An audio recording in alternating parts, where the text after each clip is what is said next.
Bapa dan Putra dan Roh Kudus. Amin. Saudara-saudari yang terkasih dalam Kristus, Pace e Bene. Selamat berjumpa kembali dalam program Gema Paulus, edisi Kamis 12 Maret 2026, bersama saya, Diakon Armando OFM. Bacaan Injil diambil dari Lukas bab 11 ayat 14 sampai 23. Pada suatu kali Yesus mengusir dari seseorang setan yang membisukan. Ketika setan itu keluar, orang bisu itu mulai berkata-kata. Lalu takjublah orang banyak. Namun ada di antara mereka yang berkata, ia mengusir setan dengan kuasa Beelzebul, pemimpin setan. Ada pula yang meminta suatu tanda dari surga kepadanya untuk mencobai dia. Yesus mengetahui pikiran mereka lalu berkata, setiap kerajaan yang terpecah pasti binasa, dan setiap rumah tangga yang terpecah pasti runtuh. Jikalau iblis itu juga terpecah dan melawan dirinya sendiri, bagaimanakah kerajaannya akan bertahan? Sebab kamu berkata bahwa aku mengusir setan dengan kuasa Beelzebul. Jadi, jika aku mengusir setan dengan kuasa Beelzebul, dengan kuasa siapakah pengikut-pengikutmu mengusirnya? Karena itu merekalah yang akan menjadi hakimmu.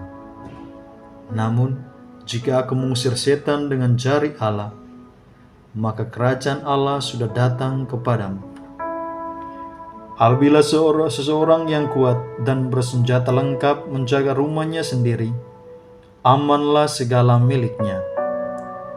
Namun, jika seseorang yang lebih kuat daripadanya menyerang dan mengalahkannya, orang itu akan merampas perlengkapan senjata yang diandalkannya dan membagi-bagi rampasannya.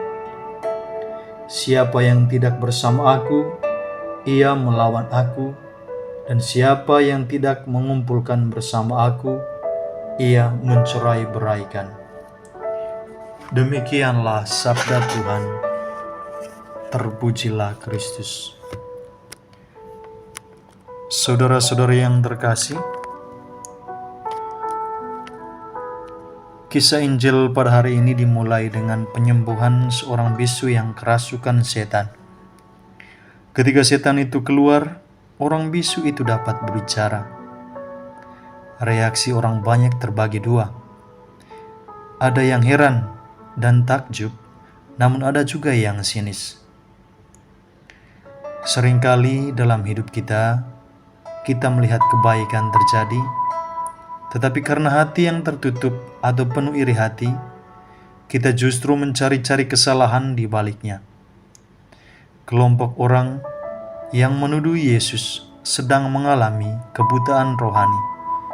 Mereka tidak bisa menyangkal mujizatnya, maka mereka menyerang sumber kuasanya. Saudara-saudara yang terkasih, Yesus menjawab tuduhan mereka dengan logika yang sangat sederhana. Setiap kerajaan yang terpecah-pecah pasti runtuh. Jika iblis mengusir iblis, maka ia sedang menghancurkan dirinya sendiri. Poin penting di sini adalah jari Allah di ayat 20. Yesus menegaskan bahwa jika ia mengusir setan dengan kuasa Allah, maka sesungguhnya kerajaan Allah sudah datang di tengah-tengah kita. Dan kehadiran Yesus adalah tanda bahwa kegelapan tidak lagi berkuasa secara absolut, tetapi Allah sendiri yang menguasainya. Yesus memberikan perumpamaan tentang orang kuat yang menjaga rumahnya. Namun, ada orang yang lebih kuat, yaitu Yesus sendiri yang datang mengalahkan dia. Saudara-saudari yang terkasih, ayat 23 sangat tegas dengan mengatakan, siapa tidak bersama aku, ia melawan aku. Dalam iman Katolik, kita tidak bisa berdiri di tengah-tengah.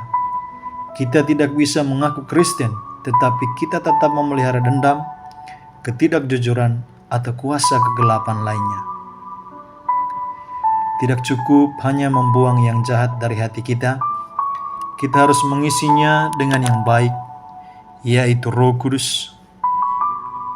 Jika hati kita kosong setelah dibersihkan, maka kejahatan yang lebih besar bisa masuk kembali. Saudara-saudara yang terkasih, di masa sekarang setan yang membisukan kita mungkin bukan lagi roh jahat secara fisik, melainkan kebisuan terhadap kebenaran, di mana ketika kita takut bicara saat melihat ketidakadilan, ataupun kebisuan dalam doa, saat mulut kita berat untuk memuji Tuhan, namun ringan untuk bergosip. Mari kita mohon agar jari Allah menyentuh hati kita, membebaskan kita dari segala belenggu egoisme, dan menguatkan kita untuk berpihak sepenuhnya kepada Kristus. Tuhan memberkati kita dalam nama Bapa dan Putra dan Roh Kudus. Amin.